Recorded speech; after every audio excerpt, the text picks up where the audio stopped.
Assalamualaikum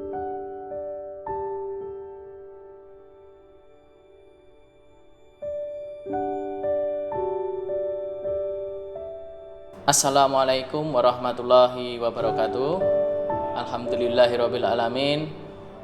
Pada pagi hari ini kita masih diberi kesehatan oleh Allah untuk belajar kembali bersama Pak Wahyu, yang mana kemarin kalian sudah Pak Wahyu berikan bekal dalam menulis huruf kapital ya. Itu digunakan terus ketika nanti ada penugasan-penugasan menulis dari Pak Wahyu maupun dari Bapak Ibu guru yang lain. Untuk pertemuan yang kedua ini kita langsung akan masuk ke materi, yaitu materi yang ada di buku kalian. Buku kalian silakan kalian siapkan beserta alat tulisnya. Silahkan dibuka halaman pertama. Ya, di halaman pertama itu kalian akan jumpai di situ tertulis tujuan belajarnya, yaitu kalian nanti harus menguasai cara menentukan topik, cara menentukan ide pokok, dan cara menentukan kalimat utama. Nah, ini yang pertama yang akan Pak Wahyu sampaikan adalah materi menentukan topik dalam teks atau paragraf. Kalian harus tahu dulu apa itu topik. Topik itu adalah pokok pembicaraan yang ada di dalam teks atau pokok pembahasan yang ada di dalam teks. Nah, topik, bagaimana cara menemukannya? Yaitu yang pertama, kalian harus membaca keseluruhan paragraf dengan teliti. Jadi dibaca dulu. Jangan bermalas-malasan membaca ya, dibaca.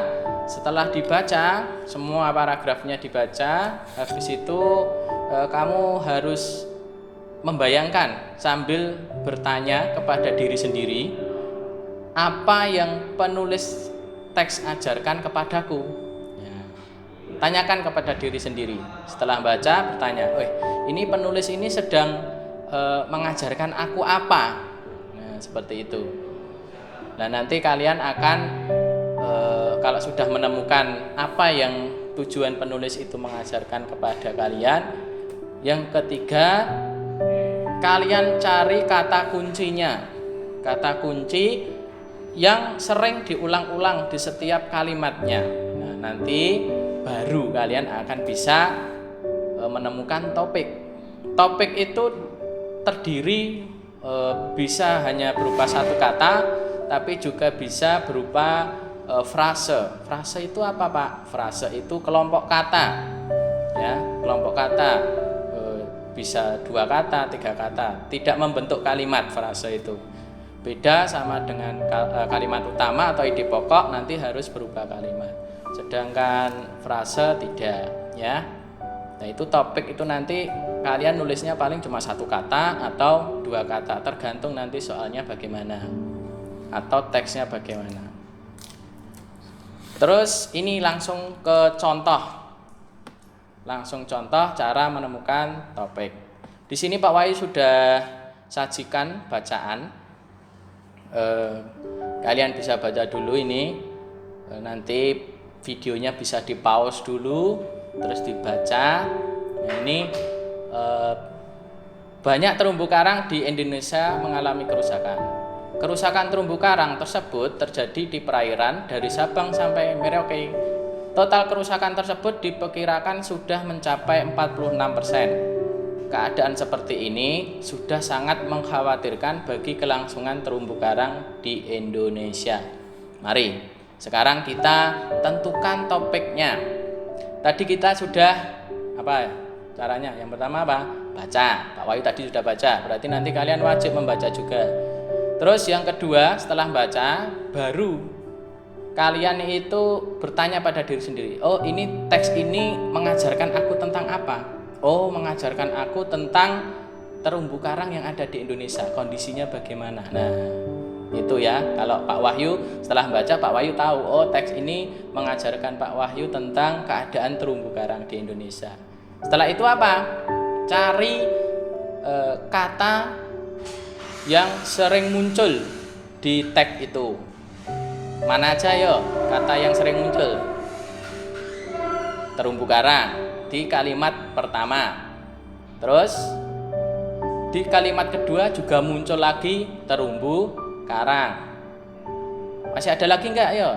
Kalimat berikutnya, oh masih ada di nomor 4, kalimat keempat muncul lagi terumbu karang. Jadi di sini ada kata yang muncul 3 kali, yaitu terumbu karang. Maka kalian bisa menentukan topiknya. Topik bacaan teks 1 ini adalah terumbu karang. Bagaimana dengan contoh yang pertama ini? Sudah paham? Kalau belum, ada contoh berikutnya. Langsung ya. Teks kedua, Pak Wahyu baca. Museum Nasional menyimpan beragam koleksi sejarah. Gedung lama menyimpan koleksi sejarah tekstil, keramik, etnografi, prasejarah, dan arkeologi. Gedung baru menyimpan koleksi sejarah manusia dan lingkungan, ilmu pengetahuan, teknologi, ekonomi organisasi sosial, emas dan keramik. Seperti museum lainnya, benda-benda yang dipajang di sini juga diberi keterangan. Nah, sekarang setelah kita baca dengan teliti, maka kita bertanya pada diri sendiri, ini bacaan ini mengajari aku apa ini ya? Oh, mengajarkan tentang isi Museum Nasional. Nah, terus setelah itu cara yang kedua, kita cari kata yang sering diulang dalam teks itu. Kita cari mana kata yang sering diulang. Kalimat pertama, oh ini muncul nih, koleksi sejarah ya. Nanti muncul lagi di kalimat kedua, ternyata juga ada. Oh berarti ada 2 yang sudah muncul. Terus muncul lagi di kalimat ketiga. Oh berarti ada 3 kata yang muncul yang berbunyi koleksi sejarah. Maka bisa ditemukan topiknya. Topik teks kedua adalah koleksi sejarah. Nah, bagaimana? Sudah paham? Belum paham? Masih ada contoh lagi. Teks ketiga. Rumah Pak Ahmad sungguh memprihatinkan. Dinding rumah terbuat dari anyaman bambu yang sudah usang dan berlubang di sana sini. Tidak terdapat sekat di bagian dalam rumah yang hanya berukuran 3 x 4 meter persegi tersebut. Sebuah dipan bambu yang juga sudah reot terdapat di salah satu sudut ruangan. Di sudut yang lain terlihat beberapa peralatan dapur seperti kompor, wajan, piring, dan gelas. Nah, Pak Wahyu sudah baca, sudah melalui tahap pertama yaitu membaca teksnya. Sekarang kita membayangkan teks ketiga ini memberitahu apa kepada kita. Oh ternyata memberitahu kondisi rumah Pak Ahmad. Kalau sudah, kita cari kata yang sering muncul pada teks 3 ini. Nah, cari kata yang sering muncul, yaitu ada rumah di kalimat pertama. Terus kalimat kedua juga muncul lagi rumahnya. Kalimat ketiga juga muncul lagi rumah. Sudah, itu ya. Ada 3 kata yang muncul di kalimat atau di teks ketiga. Maka bisa kita tentukan topik teks ketiga itu adalah apa topiknya? Rumah. Nah, jadi kesimpulannya topik itu masih bersifat umum ya, masih bersifat umum, masih bisa dijelaskan lagi, diterangkan lagi rumah yang bagaimana. Nah ini yang diterangkan kan rumahnya Pak Ahmad ini. Nah seperti itu. Jadi cirinya topik itu sifatnya masih umum. Berikutnya sekarang kalian buka buku paket bahasa Indonesia kalian. Tadi halaman 1 sudah, halaman 2 sekarang dibuka. Kalau sudah di situ kalian disajikan paragraf. Nah ini Pak Wahyu ulangi lagi. Paragraf, kalian masih ingat apa itu paragraf? Paragraf itu adalah kumpulan kalimat yang mempunyai satu ide pokok dan cara penulisannya agak sedikit menjorok ke dalam. Ya, nanti seperti apa kita Pak Wahyu kasih tahu nanti bentuk paragraf itu seperti apa. Nih, nah ini di buku kalian kan ada ini bacaan yang judulnya Landak si Kecil yang Berduri. Sudah ya, sudah dibuka ya, halaman 2 ini. Nah, sekarang Pak Wahyu akan mengulang lagi paragraf itu seperti apa. Nah di sini kalian bisa lihat ini warna kuning ini yang Pak Wahyu kotai ini menunjukkan satu paragraf. Jadi landak, kata landak ini sampai hutan tropis ini, titik ini berarti satu paragraf. Menjorok ke bagian dalam itu mana yang menjorok? Yang menjorok itu ini kalimat pertama ditulis agak menjorok. Jadi tidak lurus dengan ukuran ini, tapi agak digeser ke kanan ya. Agak menjorok ke sana ya. Nih, contohnya kan sudah ada di bukumu ini. Nah, ini ciri paragraf agak menjorok. Terus paragraf kedua yang mana? Yang sudah Pak Wahyu kasih kotak kuning ini. Nah, dari kata landak sampai akhirnya di kata beristirahat ini ya. Terus 3 ini, 4 ini. Sudah paham ya paragraf ya? Nah, ini paragraf 1, paragraf 2, paragraf 3, paragraf 4. Jadi dalam satu paragraf itu pasti lebih dari satu kalimat. Tidak boleh membuat paragraf itu cuma satu kalimat, harus lebih dari satu kalimat baru bisa disebut paragraf. Nah, paham ya? Nanti kalau ada tugas Pak Wahyu untuk menulis sebuah paragraf, maka kalian nulisnya ini sudah ada contohnya seperti yang ada di buku. Sekarang lanjut. Topik paragraf 1. Oke. Ini untuk contoh kalian sebelum nanti Pak Wahyu memberikan tugasnya nanti ya dari buku itu. Nah, ini Pak Wahyu akan kasih contoh menentukan topik yang ada pada bukumu itu. Jadi nanti kalian tugasnya juga harus menentukan topik lanjutannya. Ini kan paragraf 1, masih ada 3 paragraf yang belum ditulis topiknya. Nah, nanti tugas kalian tentukan topik paragraf 2, paragraf 3, dan paragraf 4 ditulis di buku tulis. Nanti Pak Wahyu share di WA juga nanti keterangannya seperti apa. Sekarang Pak Wahyu kasih contoh paragraf pertama. Itu topik dari paragraf pertama dari teks yang berjudul Landak si Kecil yang Berduri ini apa? Coba Pak Wahyu kasih kesempatan kalian untuk mencarinya coba. Caranya apa? Dibaca dulu. Coba dibaca dulu. Dibaca teksnya. Baca teks ini cepat, paling 1 menit selesai. Sudah, kalau sudah kalian baca, coba itu ngajarin kalian apa ini? Paragraf 1 ini mengajarkan kalian tentang apa? Sudah dibayangkan? Kalau sudah, cari kata yang sering muncul di paragraf 1. Coba dicari, dicoret-coret di buku paketmu boleh, dicoret-coret. Oh ini. Nah, coba dicoret. Nah, sudah? Oke, kalau sudah,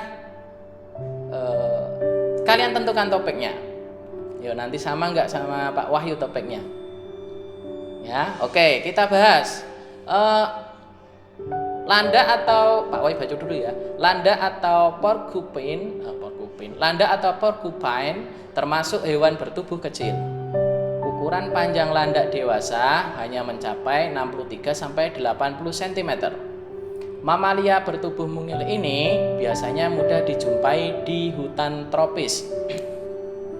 Pak Wahyu sudah baca dan Pak Wahyu sudah memahami ini bahwa bacaan paragraf teks 1 ini memberitahu Pak Wahyu kalau landak itu memiliki tubuh yang kecil. Nah, sekarang kita cari topiknya. Kata yang sering muncul apa? Landak. Terus bertubuh.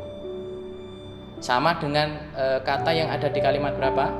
Kalimat nomor 2 ada lagi muncul landak, dan kalimat ketiga muncul lagi bertubuh. Nah, kata yang sering diulang landak dan bertubuh. Sekarang bagaimana topiknya? Kan nggak mungkin kamu masak topik kok landak bertubuh, itu kan nggak enak dibaca. Yo, bikin kata yang enak. Ini 2 kata, kata kuncinya 2 kata. Yo, apa? Ya, topik paragraf 1 itu adalah tubuh landak. Nah, cuma kayak gitu aja. Jadi tidak harus yang di bacaan itu ditulis lagi di jawaban. Jadi kalian harus bisa membuat kata-kata yang pas. Kan kalau landak bertubuh itu kan tidak enak, atau bertubuh landak itu malah nggak enak dibaca juga, nggak bisa dipahami bagaimana itu bertubuh landak itu. Nah, kalau kalian jadikan bernya dibuang, terus tubuhnya ditaruh depan, tubuh landak, kan kalian bisa bayangin tubuh landak. Oh, berarti kamu bisa bayangin langsung tubuh landak itu seperti apa. Oh, kecil, ukurannya segini, ya seperti itu. Nah, ini contoh, satu contoh. Dan nanti untuk yang 3 paragraf berikutnya kalian kerjakan sendiri. Masa Pak Wahyu beri contoh semua, nanti ya nggak ada tugasnya.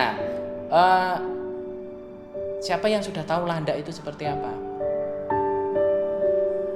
Ada yang sudah, mesti ada yang belum. Nah, supaya lebih jelasnya saksikan video berikut ini.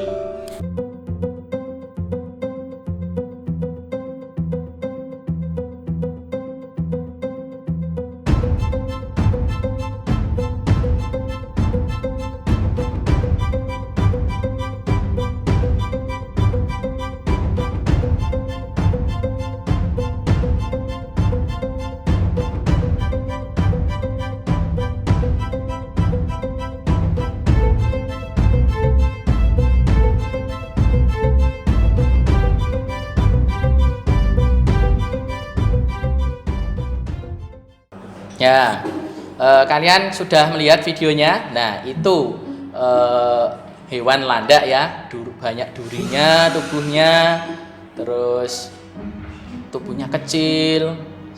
Durinya itu fungsinya untuk apa? Melindungi dirinya. Dah, mungkin itu materi pada pagi hari ini. Selanjutnya kalian bisa mengerjakan tugas yang akan Pak Wahyu berikan untuk besok, pertemuan berikutnya besok. Pak Wahyu akan masuk materi menentukan ide pokok dan kalimat utama. Jadi untuk topik ini kalian harus sudah menguasai. Untuk berikutnya nanti akan Pak Wahyu bagikan lagi modul belajar. Ini nanti juga ada modulnya, silahkan dipelajari juga selain videonya. Sekian, wassalamualaikum warahmatullahi wabarakatuh.